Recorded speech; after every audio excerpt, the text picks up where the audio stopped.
gosh, I've got some news. I started a new business, and let me tell you something. I had to go back to the archives and go back to the drawing board because I realized I am making the same mistakes I made in my old businesses as I am right now, and I don't want to perpetuate those mistakes. So, these are the lessons that I learned this week while trying to establish a new company here in Canada. Hi, welcome to the channel. My name is Miss Fudzo. This is our podcast, Hype Man Chronicles, where we basically give a breakdown of a lesson or a few lessons that we've learned that week. Today is week 7. Oh my goodness, that's crazy. And today we're gonna say our quote of the day is dream big, start small, and act now. So, your girlie is what we call a big dreamer, aka a big visionary, aka a big thinker, an innovator of sorts, you name it.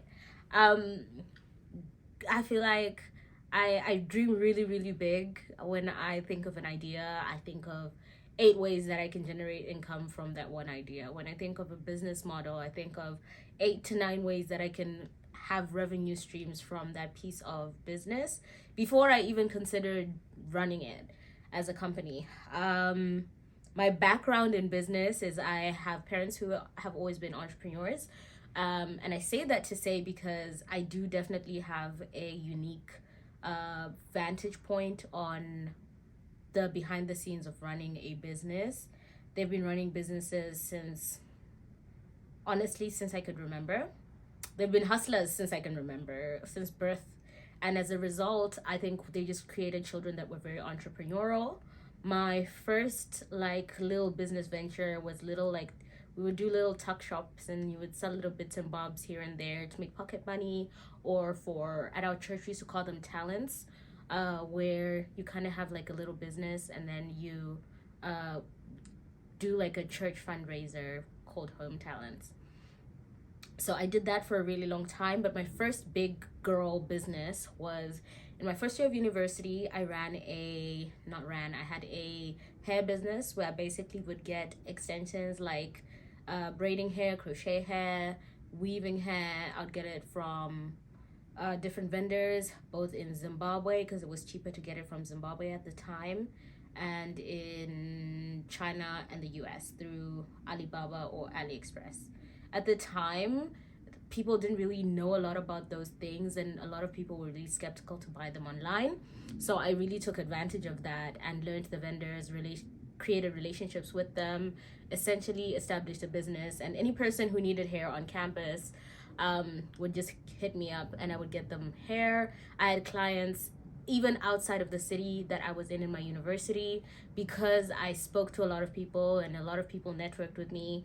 I had clients in Toronto and Hamilton and in Ottawa. I had people, I was sending things to BC in the mail.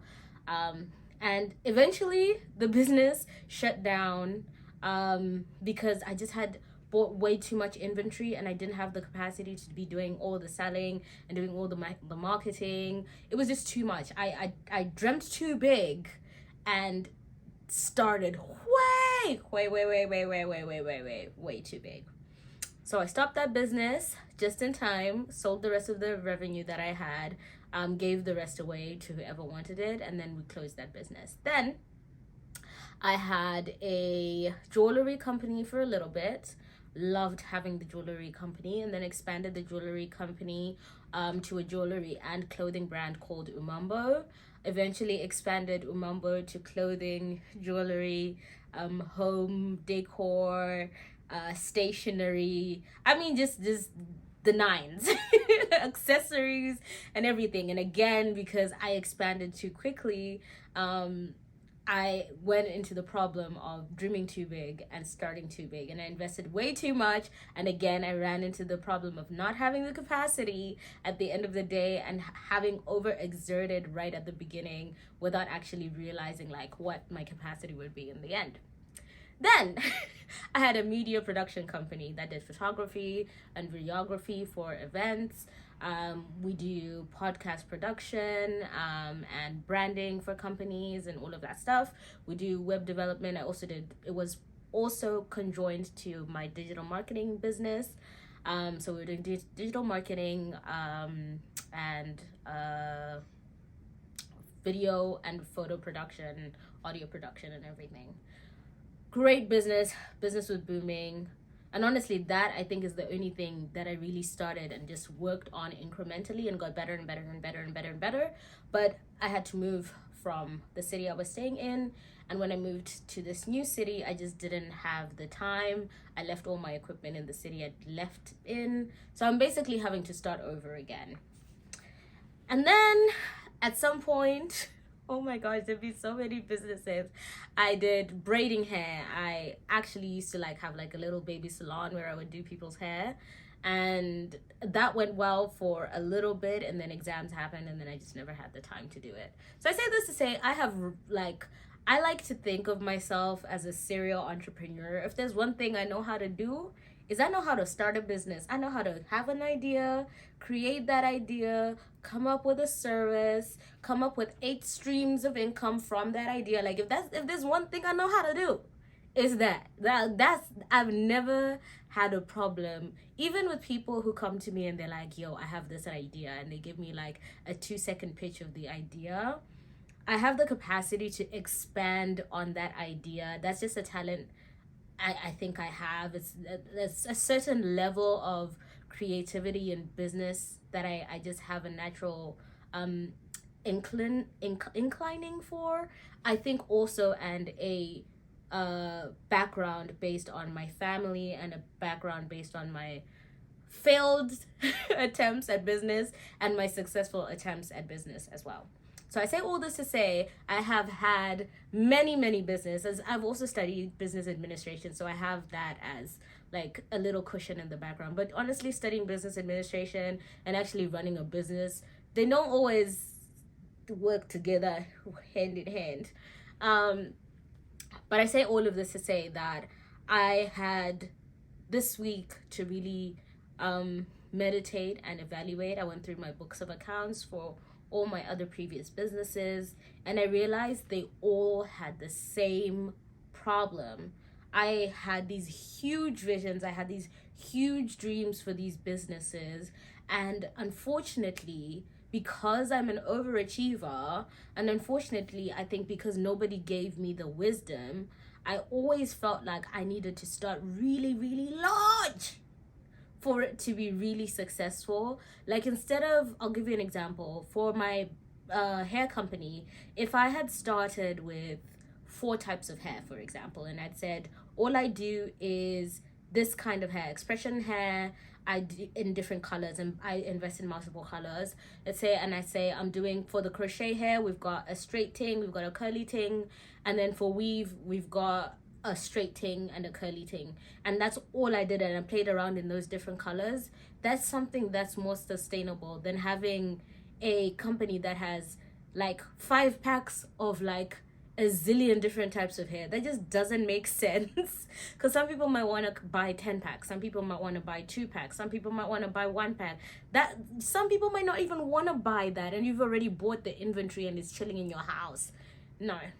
When I look at my jewelry company, initially when we started really well, and then I'm saying, I think because the demand got higher, I really decided let's just beef everything up. And while we were at it, we decided let's add clothing, because it was something that people had been requesting. I had been doing custom garments for people, so a person would call me, they'd tell me what they want, I would design something, send it over to them, they'd approve, come in for a consultation, do measurements. It was a very one-on-one thing. And then I changed the model to now having literally clothes on the website that I would express make and then have them shipped to people.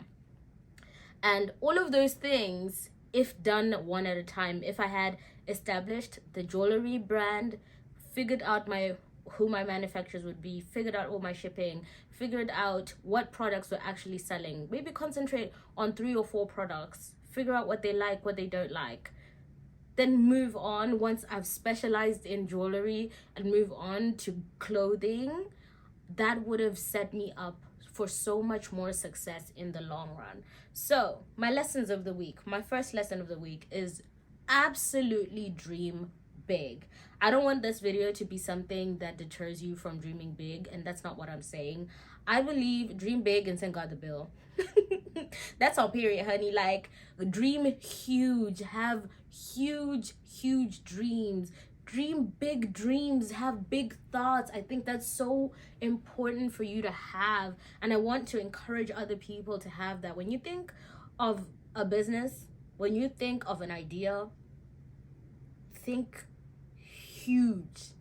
Think of like the impossible with that idea, and maybe you might not be able to achieve it, but listen, it just sets your business up, especially if you're a person like me who's thinking about business in terms of like generational like capacity. There's some dreams that my parents had that they're not able to fulfill, but they've passed them along to us, and it's now our responsibility as the next generation taking over that business to ensure that those dreams are done, our dreams are done, and we leave a dream in there for our next generation that comes after that. So absolutely, please don't take from this video, make sure you understand that I'm saying I want you to dream big, okay? But I want you to remember that when you start at the beginning, especially when you're an overachiever like me, it feels very natural for you to want to start with a bang. You really want to start big, and I think that's natural for you to want to feel like you have to do. But I want you to remember that mistakes at the beginning are inevitable. And there's some mistakes you just can't even bank on happening. You might have a launch day and your products come in and they have the wrong color and they arrive like 2 days before.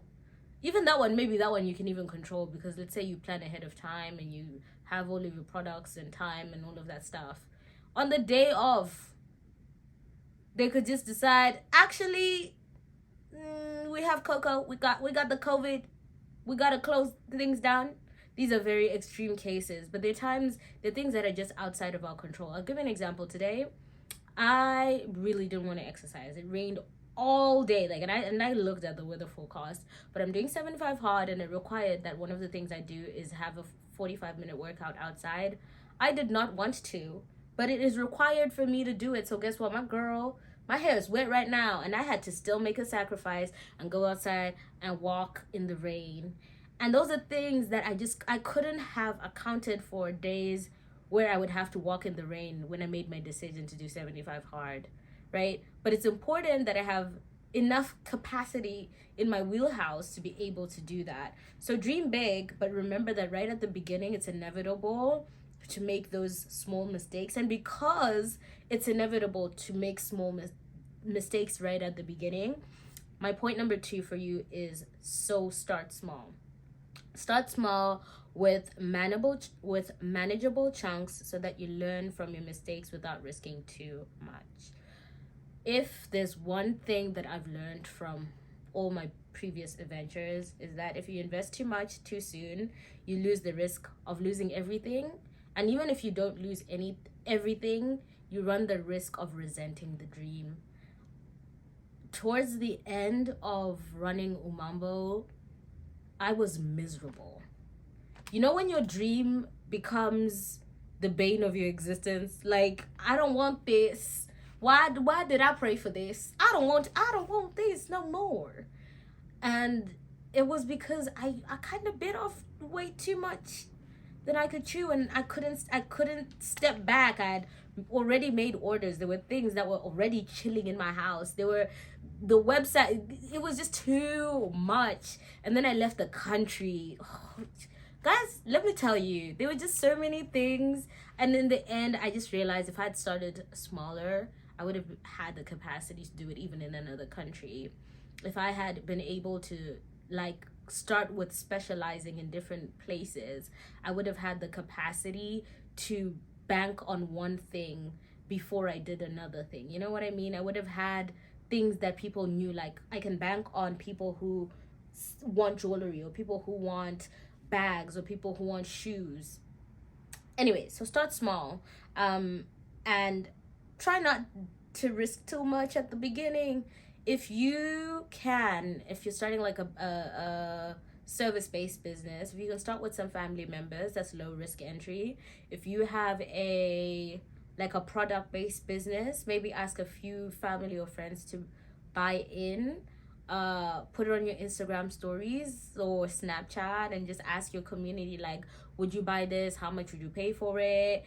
Maybe put a few out there, put a feeler out there, like the first 10 people get this for free, like, so that you actually get a feel of whether there's an actual demand for it before you purchase like 50 of it or 100 of it or 1,000 of it. Also, at the beginning, like the first few months, unless you already have like an established customer base, I wouldn't recommend that you buy like more than 100 of anything. And even 100 is a lot of anything. Like, unless you are getting like a lot of ordering 100 of anything as a new business is risky. Yes, it is a risky. It's so risky. So essentially what I'm trying to say is, start with small consistent steps towards the dream. It builds a stronger foundation, and most importantly, I think it increases your chances of long-term success. And then last but not least, I just want to encourage you to start now. Stop over planning. Stop overthinking. Start over explaining. Just start now. Start today. What do you need? Do you need a business name? Start with a business name. Do you need a logo? Start with a logo. Do you need to come up with your visions and your missions and your values? Come up with that. Then go to, what is my actual business idea? What does it actually look like to monetize this idea? Then you look at, what are the people in my industry doing? What are the problems they're solving with this kind of product? What makes me unique? What sets me apart? How do I want to position myself in this market? You have to think about, where do I want to promote it? Do I want to do it on social media? Probably have to in this economy, and in this climate. So what social media do you want to specialize in? Do you want to do Instagram? Do you want to do Facebook? Do you want to do TikTok? There's so many things to think about, and it's important to start now. Sometimes you don't even need a business plan. Child, just start. Hey, you have Instagram. Go to Instagram. I was trying to find my phone. Just hop onto Instagram, create an account, and start. If you can braid hair, just start. Call a friend, bruh. Can I do your hair? How much you gonna pay me? $1? Bet. Do their hair. Hey, can I cook for you? I just want you to test and check if my food is good. I'm thinking of starting a little food thing. You don't lose nothing. Use the people that you have around you as resources. It's low cost, low barriers of entry. It makes it so easy for you. I hope you take away today to dream big, to start small, and to act now. The dreams that you have could literally change somebody's life.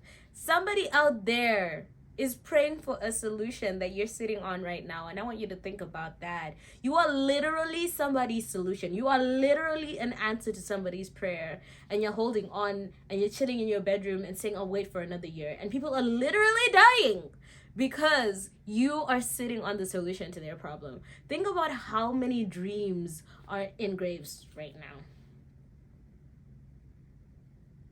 I just want to put that out there. And I don't want you to be set up for failure. I don't want to say, hype people up and be like, yeah, go start a business. Yeah, go quit your job. Yeah, go follow your dreams. Absolutely do those things if you have the capacity, if you have the means, if it's safe for you to do it. Absolutely do those things. However, do it responsibly, do it sustainably. And my big thing is sustainably is that it means that you can do it over a long period of time. You can do it even when the day is rough. You can do it when the weather is bad. You can do it when there's no electricity. You can do it when you're not feeling well, like when you are at your bare minimum. You have the capacity to still do that thing. I hope that's helpful. If anything, it was helpful for me. And I'm hoping I can go look back at this video after, this business is successful and be like, oh my gosh, I started well. I'm starting small, and I'm starting now. And I'm challenging myself to at least come up with like 2 more streams of income by the end of the second quarter. That's a little bit of a challenge, and maybe I won't be able to do it, but I am determined. I have the time and I have the capacity. So I want to challenge myself a little bit. So if you're in the Windsor area and you're looking for somebody who can braid your hair, hit me up. I'm going to put my Instagram in the description. Also, if you're in the Windsor area and you're looking for somebody who can meal prep or cater for your events, my best friend and I are running, we started a company there too called Chibanzi Bonzi. If you're interested, we will be doing catering for events. We have an event coming up at the end of this month, and I'll tell you more about it if you want to know. And I'll put all of our information in my description. But I'm just excited to see what else I can do. There's so many things. Also, digital marketing. I'm currently doing it for a few local businesses. If you have any needs, branding needs, need a website revamp, hit me up. Let me know how I can offer you my services. I do charge. Don't get it twisted. But I hope you got something today. Follow those dreams. Chase those dreams. I believe in you so hard. And remember, like I was saying, I want you to dream big and send God the bill, but I want you to start small and start now. Be consistent. You've got this. I'm rooting for you. And the fact that you even have the idea, you have the dream, it means you have the capacity. So kick that imposter syndrome in the ass, and it can catch us outside. How about that? Okay. I love you. I appreciate you. I will see you later on. Or I'll see you next week for week 8 of Hot Man Chronicles. I've been your host. I'm Miss Fadzo. I love you. I appreciate you. I will see you soon. Bye.